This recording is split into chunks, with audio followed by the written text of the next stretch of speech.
Çka e dallon Kur'anin si libër prej librave tjerë të shpallur? Prej dallimeve që Kur'ani si libër hynor mund të ketë nga libra tjerë hynor, është fakti që i është zbrit pejgamberi sallallahu alaihi wasallam për një periudhë 23 vjeçare. Jo sikurse libra tjerë të cilët ju zbritën pejgamberëve tjerë për më një herë. Kjo është dallimi kryesor.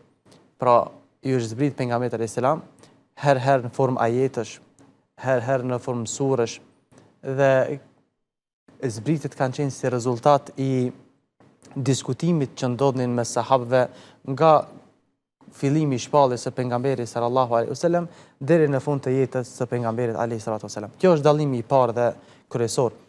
Mirpo vlen të theksohet edhe që Allahu i Madhërisëm ummetin e Muhamedit sallallahu alaihi wasallam e karakteristoi me një veçori të veçantë, karakteristikë të veçantë me këtë libër, e cila është mësimi përmendsh, memorizimi i këtij libri, të cilën nuk e kanë pasur libra të tjerë hynor para Kur'anit.